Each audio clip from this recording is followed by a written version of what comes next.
Mis amados hermanos, conocer el propósito que tuvo el escritor bíblico cuando compuso su texto es un aspecto muy importante en el estudio de la Escritura, porque conocer el propósito que tuvo el escritor bíblico nos permite entender cómo cada parte del libro se relaciona con dicho propósito.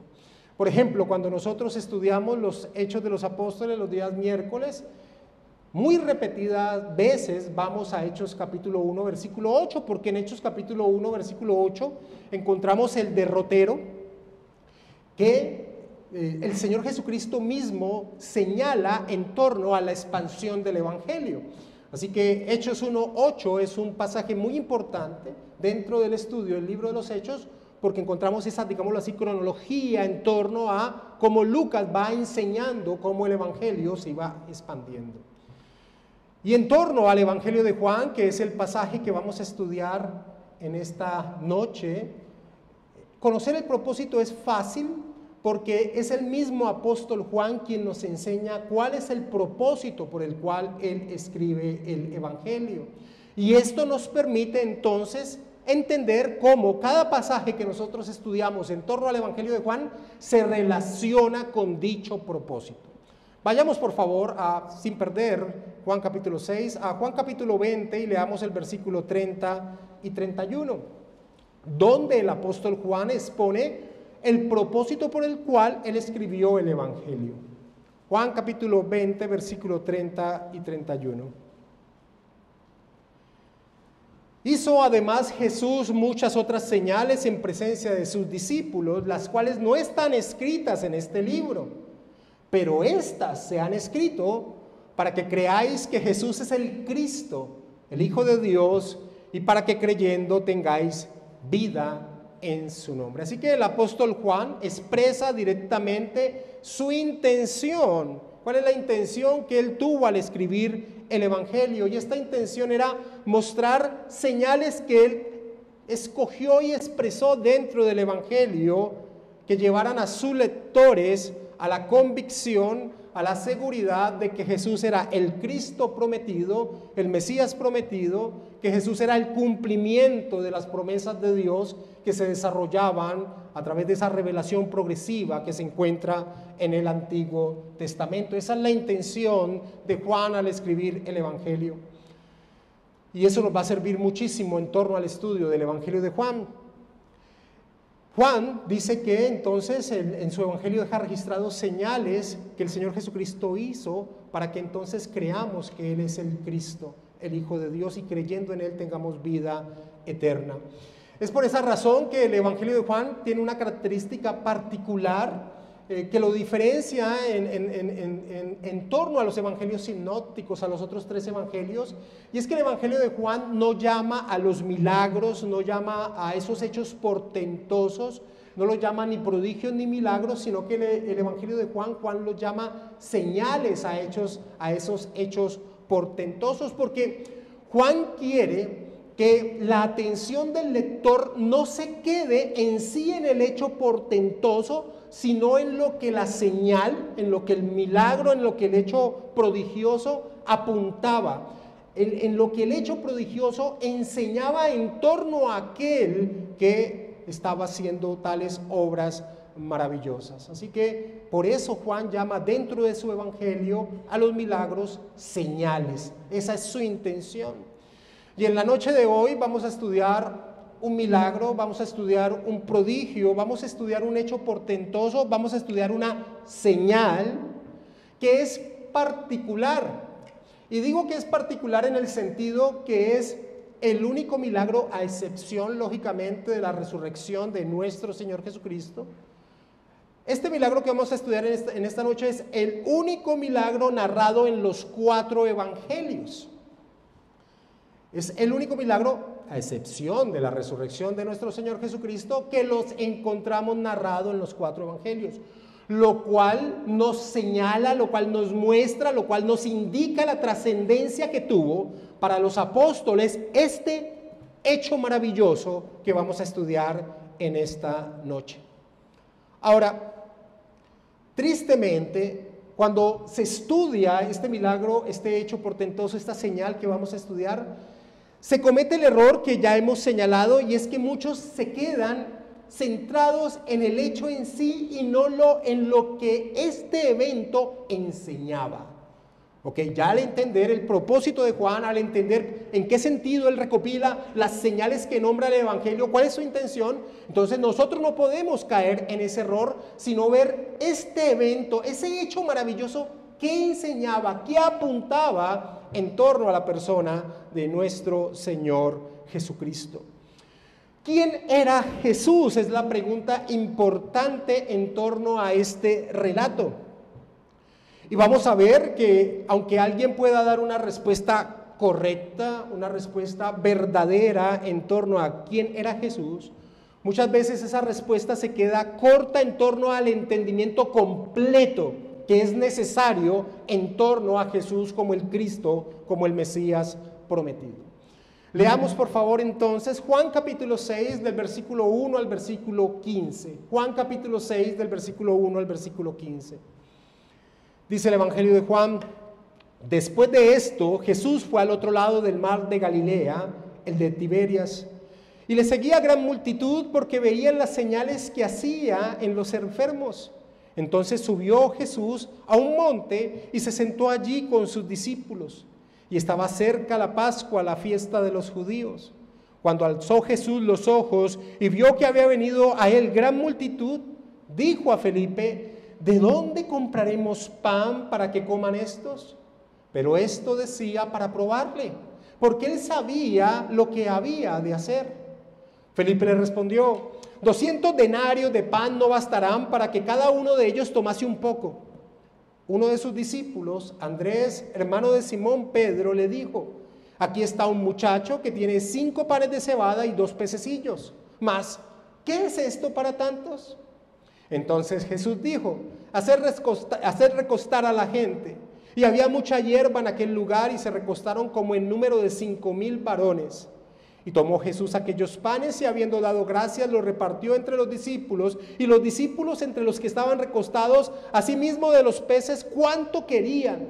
Y cuando se hubieron saciado, dijo a sus discípulos: recoged los pedazos que sobraron para que no se pierda nada. Recogieron pues y llenaron 12 cestas de pedazos que de los 5 panes de cebada sobraron a los que habían comido. Aquellos hombres entonces, viendo la señal que Jesús había hecho, dijeron: este verdaderamente es el profeta que había de venir al mundo. Pero entendiendo Jesús que iban a venir para apoderarse de él y hacerle rey, volvió a retirarse al monte solo.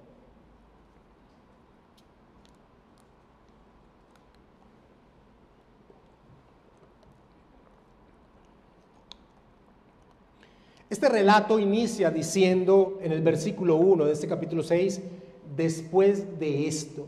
Y nosotros debemos preguntarnos, ¿después de qué? Y es allí donde el capítulo anterior de Juan nos narra los conflictos que el Señor Jesucristo tuvo con los líderes religiosos judíos, los líderes religiosos en la ciudad de Jerusalén, quienes, a pesar de las señales portentosas que el Señor había realizado, en específico una que quiero que vayamos y leamos, Juan capítulo 5, versículo del 5 al 9, a pesar de esta señal portentosa que fue muy conocida en Jerusalén, porque era una persona que se acostumbraron a ver durante mucho tiempo en un estado postrado. A pesar de esa señal portentosa, Juan 5, versículos 5 al 9, ya había allí un hombre que hacía 38 años que estaba enfermo. Cuando Jesús lo vio acostado y supo que llevaba ya mucho tiempo así, le dijo: ¿quieres ser sano? Señor, le respondió el enfermo, no tengo quien me meta en el estanque cuando se agita el agua, y entre tanto que yo voy, otro desciende antes que yo. Jesús le dijo: levántate, toma tu lecho y anda. Y al instante aquel hombre fue sanado y tomó su lecho y anduvo, y era día de reposo aquel día. Jesús había sanado a un paralítico que se encontraba en esa condición desde hacía 38 años y que era bien conocido por las personas en Jerusalén. A pesar de ese hecho maravilloso, los líderes religiosos judíos no creían en él. a pesar del testimonio mismo que nuestro Señor Jesucristo dio con sus propias palabras en torno acerca de quién era Él. Juan capítulo 5, versículo 19 en adelante. Respondió entonces Jesús y les dijo: de cierto digo, no puede el Hijo hacer nada por sí mismo, sino lo que ve hacer al Padre. Porque todo lo que el Padre hace, también lo hace el Hijo igualmente. Porque el Padre ama al Hijo y le muestra todas las cosas que él hace, y mayores obras que éstas les mostrará, de modo que vosotros os maravillaréis. Porque como el Padre levanta a los muertos y les da vida, así también el Hijo a los que quiere da vida. Porque el Padre a nadie juzga, sino que todo el juicio dio al Hijo, para que todos honren al Hijo como honran al Padre. El que no honra al Hijo no honra al Padre que le envió. Así que a pesar del hecho maravilloso que habían visto, a pesar del testimonio mismo del Señor Jesucristo, los líderes religiosos de Jerusalén no creían en Jesús, rechazaban, no aceptaban el hecho de que Jesús fuese aquel que él mismo decía ser, el Mesías prometido, el Hijo de Dios. A pesar de que aquel a quien tenían por profeta también había dado testimonio acerca de quién era Jesús. Acompáñame allí en Juan 5, en el versículo 33. Vosotros enviasteis mensajeros a Juan el Bautista, y él dio testimonio de la verdad. Así que a pesar de las señales, a pesar de su propio testimonio, a pesar del testimonio de aquel que tenían como profeta, Juan el Bautista, los líderes religiosos judíos se empeñaron en rechazar quién era Jesús. A pesar de que las mismas escrituras sagradas de ellos, que ellos poseían, lo que es el Antiguo Testamento para nosotros, daban testimonio de la persona y obra de Jesús. Versículo 39 y 40 de Juan 5. Escudriñad las escrituras, porque a vosotros os parece que en ellas tenéis la vida eterna, y ellas son las que dan testimonio de mí, y no queréis venir a mí para que tengáis vida. Así que a pesar de todo esto, a pesar de lo evidente, a pesar de lo innegable, a pesar de todo esto, los líderes religiosos judíos habían determinado en sus corazones rechazar a la persona del Señor Jesucristo. Ni señales maravillosas, ni testimonio propio, ni testimonio del profeta, ni testimonio de las escrituras que tanto decían honrar, nada los haría inclinarse ante el Señor de gloria. Y eso es lo que significa el inicio del capítulo 6 de Juan. Después de esto. Porque después de esto debe colocar la mente del lector del Evangelio en esa actitud de incredulidad, en esa decisión de no aceptar nada en torno a Jesús como el Mesías, el Cristo prometido. Para los líderes religiosos de Jerusalén era imposible aceptar, a pesar de todo lo que a su alrededor acontecía, era imposible aceptar que Jesús fuese el Mesías, el Cristo prometido. Era imposible porque no llenaba las características del tipo de Mesías que ellos anhelaban. Era imposible, no por falta de evidencia, no por falta de testimonio, no por falta del profeta, no porque las escrituras no hablaran claramente, sino que era imposible porque Jesús no era el tipo de Cristo, no era el tipo de Mesías que ellos anhelaban en sus corazones. Y esa actitud de incredulidad tan fuerte que vemos en Juan capítulo 5, cuando lo vemos a la luz del propósito del Evangelio de Juan, que estudiamos en Juan 20, 30 y 31, quien escribió el Evangelio con la intención de que quienes lo lean confíen en Jesús como el Cristo, como el Hijo de Dios, para que a través de dicha confianza, de dicha fe tengan vida. A través de esa luz y ver ese rechazo en Juan capítulo 5, esto nos trae una enseñanza que Juan también quiere transmitir. ¿Recuerdan lo que dije al principio? Al conocer el propósito de un libro, podemos entender cada parte que se desarrolla en el libro en torno a la luz de ese propósito.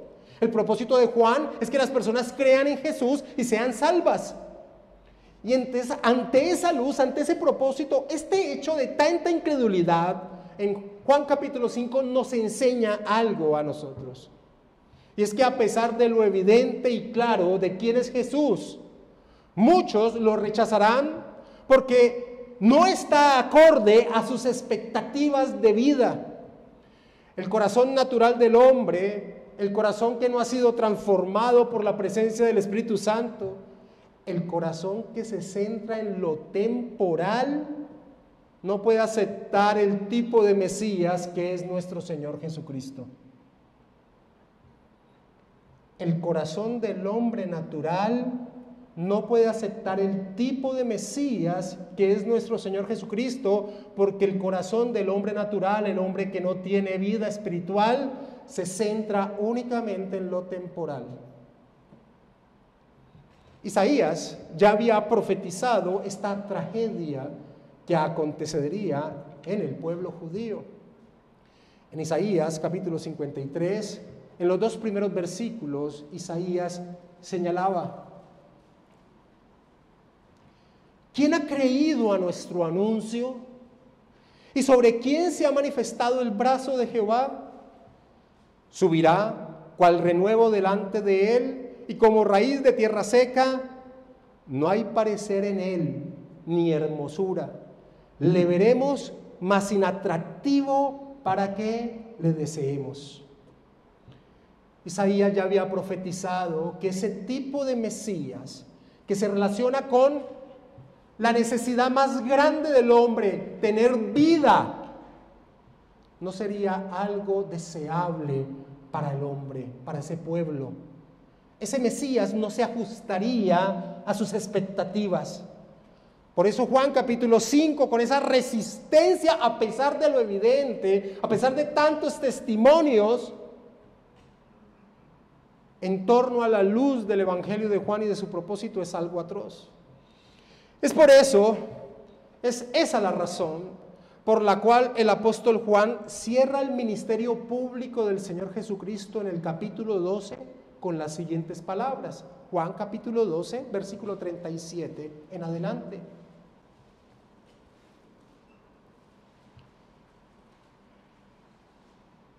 Pero a pesar de que había hecho tantas señales delante de ellos, no creían en él.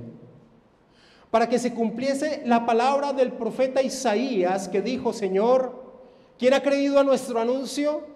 ¿Y a quién se ha revelado el brazo del Señor? Por esto no podían creer, porque también dijo Isaías: cegó los ojos de ellos y endureció su corazón, para que no vean con los ojos y entiendan con el corazón y se convierta, y yo los sano. Así que ese es el contexto del capítulo 6 de Juan, un rechazo atroz, un rechazo evidente. No se podía aceptar quién era Jesús. No, es imposible que Él sea el Cristo. No se ajusta al deseo de mi corazón. Pero, amados hermanos, hay otro peligro en relación de aceptar o no a Jesús como el Mesías, como el Cristo prometido. Y es que muchos pueden engañarse creyendo que son verdaderos creyentes en el Señor, creyendo que son verdaderos discípulos del Señor, que pueden expresar con sus bocas: creo que Jesús es el Mesías, creo que Jesús es el Cristo prometido, el Salvador del mundo, el Rey profetizado en Daniel. Pero en realidad es que han formado un Jesús en sus corazones según el deseo de sus propios corazones, y no el tipo de Mesías de Cristo que Él es y que las Escrituras nos presentan. Y esto es lo que el texto de estudio de esta noche nos enseña. En este relato, en Juan capítulo 6, versículo del 1 al 15, no hay un grupo de personas que nieguen lo evidente. Aquí no hay un grupo de personas que digan: Jesús hace milagros por el poder de Satanás, como llegaron a señalar los líderes religiosos judíos. Por el contrario, aquí nos encontramos a personas que seguían a Jesús por las señales que Él hacía. Leamos los 2 primeros versículos de Juan capítulo 6. Después de esto, Jesús fue al otro lado del mar de Galilea, el de Tiberias, y le seguía gran multitud porque veían las señales que hacía en los enfermos. Estas personas que seguían a Jesús se centraban en las señales que el Señor hacía y por eso lo seguían.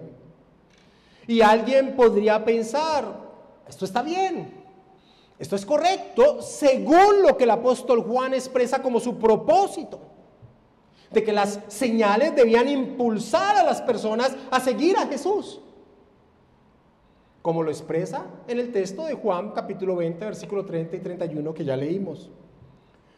Pero mis amados hermanos, no es en las señales que los lectores del Evangelio deben quedarse, como no eran en las señales que quienes seguían a Jesús debían haberse quedado o debían haberse centrado. Pero lo que nos dice el texto es que estas personas seguían a Jesús al ver las señales que él hacía. Ellos no deberían haberse quedado, estas personas que nos señala Juan 6:2, no podían haberse quedado en el beneficio temporal que el hecho maravilloso trajere. Porque Juan en este mismo evangelio ya nos ha enseñado a ser cautos en torno a quienes siguen al Señor Jesús, a quienes dicen creer en Él, motivados por las señales que el Señor hacía.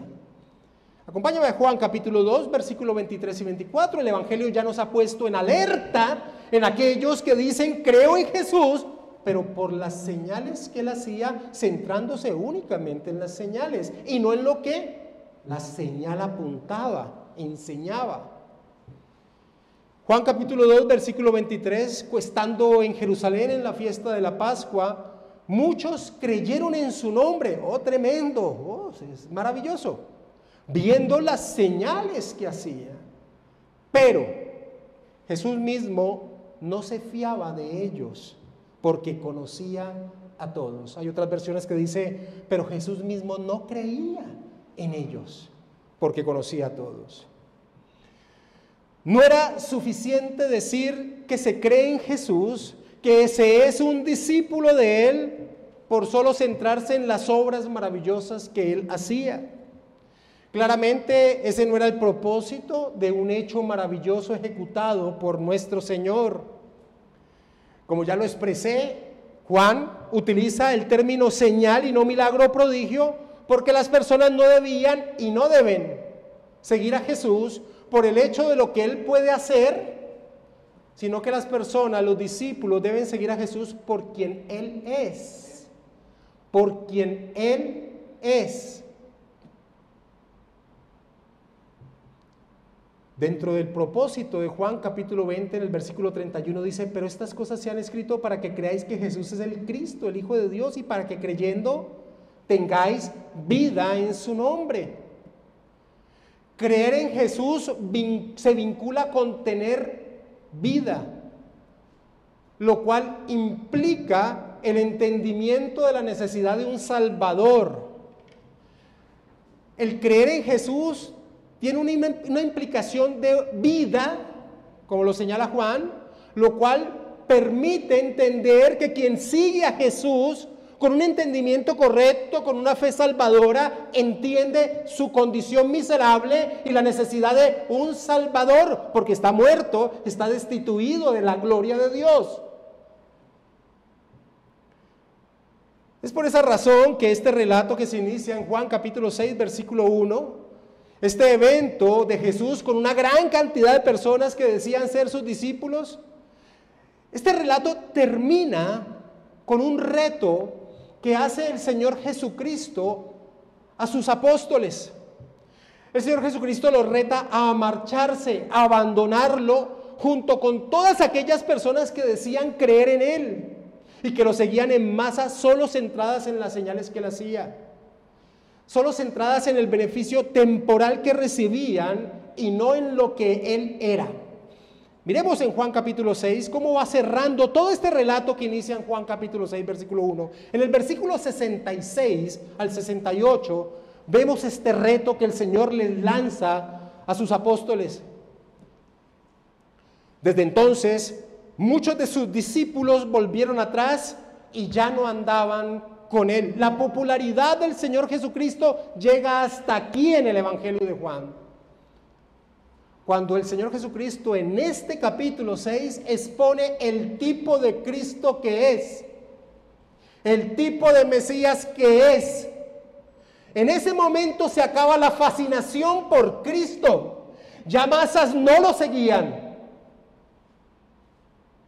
Y en el versículo 67, dijo entonces Jesús a los 12, ¿queréis acaso iros también vosotros? Pero vemos que los apóstoles en este recorrido de lo sucedido desde el versículo 1 de Juan 6 hasta ese momento habían entendido que Jesús no era simplemente un Mesías, un Cristo que se centraba en los aspectos temporales. Mira la respuesta de Pedro encabezando a los apóstoles. Le respondió Simón Pedro, versículo 68, ¿a quién iremos? Tú tienes palabras de vida eterna. Tú tienes palabras de vida eterna. Solo en ti encontramos la vida, podríamos parafrasear. Así que el hecho de que le siguiera una gran multitud a ver las señales que él hacía, como sanar enfermos, no es algo que exprese una verdadera fe en Jesús, la verdadera fe que lleva a la salvación. Vivimos en una era trágica en la iglesia, una era donde se mueven masas que dicen amar a Jesús, que llenan locales, estadios, siguiendo solo un supuesto beneficio temporal. Es muy interesante ver cómo se desarrolla lo narrado en este capítulo, porque en sí, lo que se narra en este capítulo no se centra en esa gran masa de hombres que seguían a Jesús, sino que se centra en sus apóstoles, en lo que ellos aprenderían de lo acontecido. Por eso ese reto final. Por eso el capítulo va cerrando con ese reto final. ¿Ustedes también quieren irse? Leamos o continuemos leyendo Juan capítulo 6. Leamos del versículo 3 y versículo 4. Entonces subió Jesús a un monte y se sentó allí con sus discípulos, y estaba cerca la Pascua, la fiesta de los judíos. Y el lector atento debe detenerse un momento y preguntarse por qué Juan nombra la fiesta de la Pascua aquí en este texto. Algunos exégetas dicen que simplemente lo que quería hacer Juan era colocar un evento cronológico para ubicarnos dentro del desarrollo del tiempo. En Juan capítulo 5 ha iniciado señalando que asistieron a una fiesta judía que no se nos da el nombre, y aquí se nos dice que estaba cerca la fiesta de la Pascua. Hay otros exégetas que dicen no. El propósito de Juan con esta referencia a la fiesta de la Pascua es señalar que esa gran multitud de personas se encontraban allí porque estaban descendiendo a Jerusalén a celebrar la fiesta, pero se habían desviado al ver la fama del Señor Jesucristo. Pero creo, junto con la mayoría de exégetas bíblicos, que esta referencia que hace el apóstol Juan de que estaba cerca la fiesta de la Pascua tiene más un componente teológico en torno a lo que este evento enseña. La Pascua, la fiesta de la Pascua, recordemos, está cargada de gran tipología en torno a la persona y obra de nuestro Señor Jesucristo. Los judíos celebraban en la Pascua el evento en el cual Dios los libera de la opresión de la esclavitud en Egipto, utilizando o a través de la sangre de un cordero que se colocaba en los dinteles de la puerta y que evitaba que el ángel de la muerte entrara en esa casa. El pueblo judío recordaba ese evento celebrando una cena donde comían la carne de un cordero.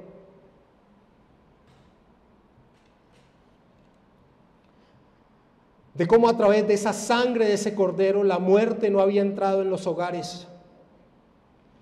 Y ese pueblo, a través de esa cena pascual, hacía memoria y anhelaba la venida de aquel que los libraría ahora del yugo opresor. Así que la Pascua tenía un gran componente teológico en torno a la persona y obra de nuestro Señor Jesucristo, y también tenía un gran componente político en torno a la expectativa de la venida del Mesías que los librara de ese yugo opresor que ellos tenían en ese momento, el Imperio Romano. De allí la referencia, porque está cargado de alto simbolismo este evento que se realiza allí, muy cercana, la fiesta de la Pascua. Porque el Señor Jesucristo va a realizar un evento maravilloso, una obra portentosa, una señal, va a alimentar a una gran cantidad de personas, manifestando que Él era la provisión, que Él era el verdadero alimento que libra al hombre de su condición de esclavitud del pecado. Pero tristemente estas personas, a excepción de sus discípulos, solo se quedaron con la satisfacción temporal y no con lo que este evento maravilloso señalaba. Por eso el Señor Jesucristo va a recriminarlos al día siguiente cuando estos desesperados están buscando a Jesús. Juan capítulo 6, versículo 26. Este grupo de personas, después de que han sido alimentados, como vamos a estudiar ahora, al día siguiente, cuando Jesús ya no estaba en medio de ellos, averiguaron dónde estaba y todos fueron detrás de ellos, a lo cual el Señor les recrimina. Respondiendo Jesús y les dijo: de cierto os digo que me buscáis, no porque habéis visto las señales, sino porque comisteis el pan y os saciasteis. No porque entendiste lo que la señal indicaba, no porque meditaste en lo que la señal misma exponía, sino porque tu necesidad temporal fue saciada. Por eso me buscan. Y les hace un reto. Les reta que busquen no lo que satisface su necesidad temporal, sino que busquen aquello que satisfaga su necesidad eterna, Él mismo. Versículo 27. Trabajad no por la comida que perece, sino por la comida que a vida eterna permanece, la cual el Hijo del Hombre os dará, porque a este señaló Dios el Padre.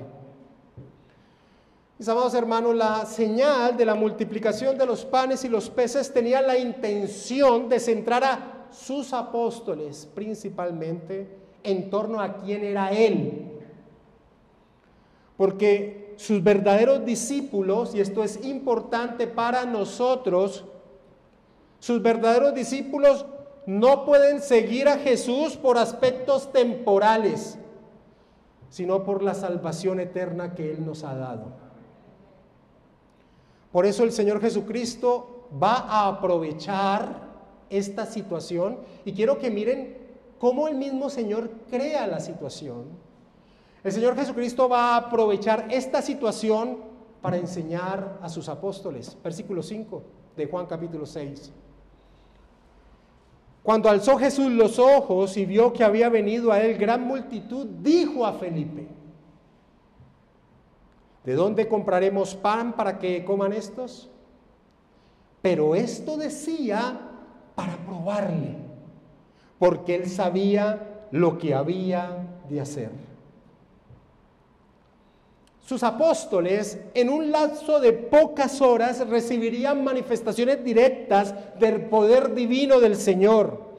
Aquí, a través de multiplicar unos pocos panes y unos pocos peces para alimentar a más de 20,000 personas. Aquí se nos dice que había 5,000 hombres, sin contar, como dice Mateo, las mujeres y los niños. Y se calcula que había más de 20,000 personas allí reunidas. Con unos pocos panes y unos pocos peces, los discípulos del Señor, sus apóstoles, pudieron ver una manifestación directa de quién era Jesús, de su deidad. Y en unas pocas horas lo verían caminando sobre las aguas de un lago embravecido. Ellos, sus discípulos, sus apóstoles. Era necesario que sus apóstoles, sus discípulos, no estuvieran en la misma masa de personas siguiendo a un Cristo o a un Mesías únicamente centrados en lo temporal. Este es el Rey que nos librará del yugo opresor romano. No, ese no es Jesús. Y sus apóstoles, sus discípulos tenían que entender qué tipo de Mesías era Jesús. Y por lo que leemos en la respuesta del reto que hace el Señor a ellos y que Pedro dice, ¿a dónde más iremos? Solo tú tienes palabras de vida eterna. Entendemos que se cumplió el propósito de todo el desarrollo de estos eventos. Porque hasta este instante todavía tenían un concepto errado en torno al tipo de Mesías que era Cristo. Versículo 7 de Juan capítulo 6 nos lo expone. Nos expone a través de Felipe y Andrés la condición en la que ellos se hallaban en torno a entender quién era Él. Felipe le respondió, 200 denarios de pan no bastarían para cada uno de ellos, tomase un poco. Uno de sus discípulos, Andrés, hermano de Simón Pedro, le dijo, aquí está un muchacho que tiene 5 panes de cebada y 2 pececillos, mas ¿qué es esto para tantos? Entonces Jesús dijo, hacer recostar la gente, y había mucha hierba en aquel lugar, y se recostaron como en número de 5,000 varones. Y tomó Jesús aquellos panes, y habiendo dado gracias, los repartió entre los discípulos, y los discípulos entre los que estaban recostados, asimismo de los peces, cuanto querían. Y cuando se hubieron saciado, dijo a sus discípulos, recoged los pedazos que sobraron para que no se pierda nada. Recogieron pues y llenaron 12 cestas de pedazos que de los 5 panes de cebada sobraron a los que habían comido. Felipe y Andrés son un ejemplo, son una muestra de la necesidad que tenían los apóstoles de crecer en el entendimiento de quién era Jesús. Porque corrían el mismo peligro que los otros hombres que fueron alimentados. Podrían vincularlo a Él como un suplidor de lo temporal, como tristemente muchos tienen a Jesús en el día de hoy, como un suplidor de lo temporal. Todos los que estaban allí, toda esa cantidad de personas, podían decir, sí, Jesús es el Mesías, Jesús es el Cristo prometido. Pero ¿qué clase de Mesías, qué clase de Cristo era Jesús? Por ejemplo, Felipe vio la situación, vio que era imposible hacer lo que el Señor pedía porque se centraba en lo que él podía percibir y no en quién le estaba diciendo. Lo mismo Andrés. Aquí hay unos pocos panes y unos pocos peces, pero para esto que estás diciendo, esto es insignificante. Amados hermanos, esta actitud de Felipe y Andrés muestra la necesidad que tenían sus discípulos de crecer en el entendimiento de quién era la persona del Señor Jesucristo. Ahora, que se nos diga en el relato que se recogieron 12 cestas después de que las personas fueron saciadas, expresa la realidad de lo que aconteció. Y no como al día de hoy, muchos con un corazón incrédulo, un corazón cerrado, muchos que dicen ser discípulos del Señor, dicen, no, lo que sucedió allí fue un milagro, pero de que se sintieron saciados con una migaja de pan y un poquitico de pescado que se les dio a todos. No, se recogió 12 cestas después de que fueron saciados. Es una muestra de un evento real. Es por eso la exposición de esto. La masa de personas vieron en Jesús la resolución de sus problemas, pero de sus problemas temporales. Y por supuesto, en sus corazones dijeron, este es el Mesías que estamos esperando. Este es el Rey que queremos. Este es el Rey que anhelamos. Se ajusta perfecto a lo que necesitamos. Versículo 14 y versículo 15.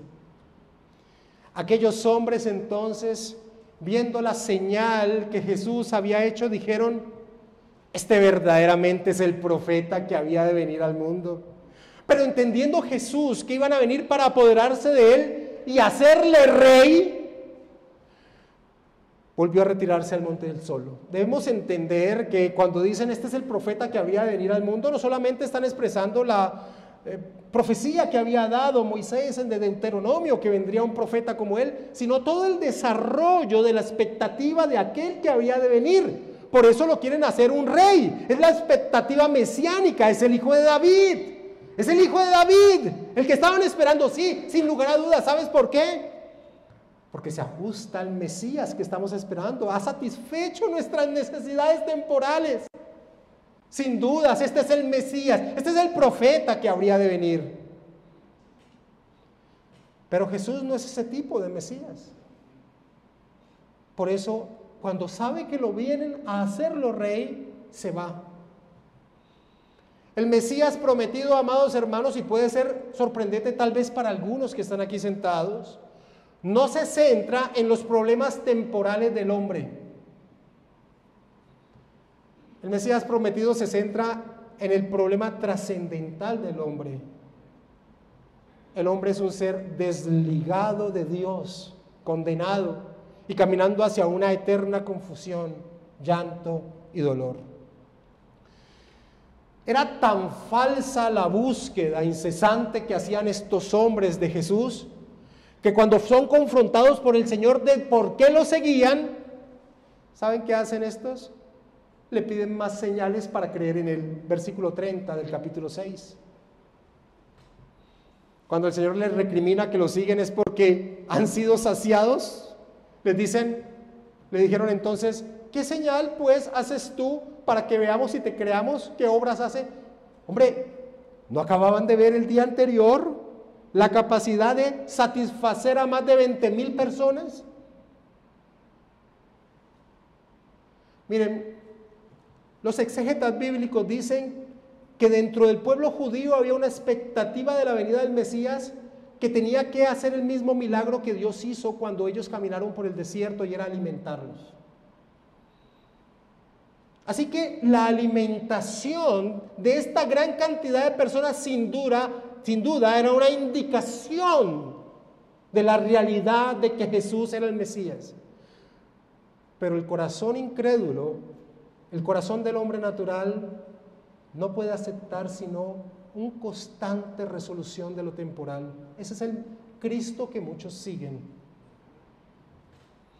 Por eso le sacan a relucir que Moisés no solo los alimentó un día, sino muchos. Versículo 31. Nuestros padres comieron el maná en el desierto, como está escrito, pan del cielo les dio a comer. Es lo que tú hiciste ayer.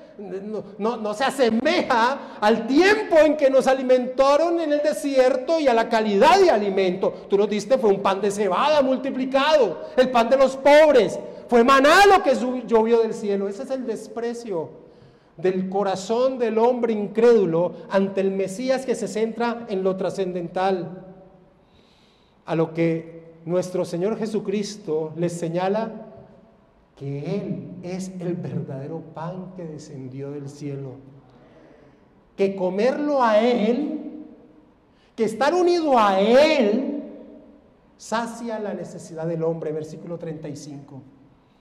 Jesús les dijo: yo soy el pan de vida, el que a mí viene nunca tendrá hambre, y el que en mí cree no tendrá sed jamás, porque la necesidad del hombre es saciada por el Señor.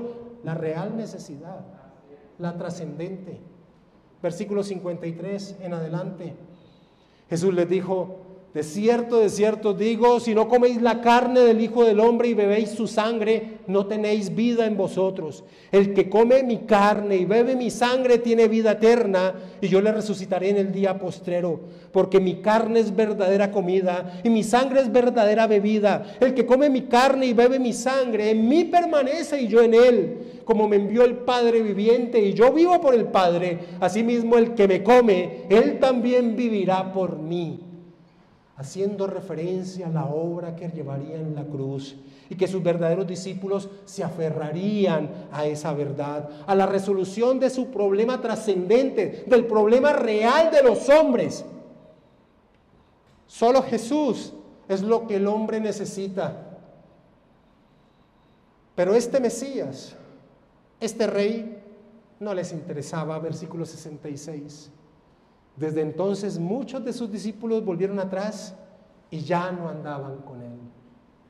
Alguien escribió lo siguiente: Aquel que ya es rey ha venido a abrir las puertas de su reino para que las personas puedan entrar. Pero en su ceguera las personas intentan convertirlo en el rey que ellos esperan. Por lo tanto, no tendrán el rey que ellos esperan y perderán el reino que se les ofrece. Calvino advertía lo siguiente: debemos aprender de lo peligroso que es en las cosas de Dios descuidar su palabra e inventar cualquier cosa de nuestra propia opinión, porque no hay nada que la sutileza tonta de nuestro entendimiento no corrompa. Querían tomar a Cristo, dice Calvino, por la fuerza. Es decir, con la violencia impetuosa querían hacerle rey, aún en contra de su voluntad. Cada vez que mezclamos nuestras propias opiniones con la palabra de Dios, la fe degenera en conjeturas frívolas, termina señalando Calvino.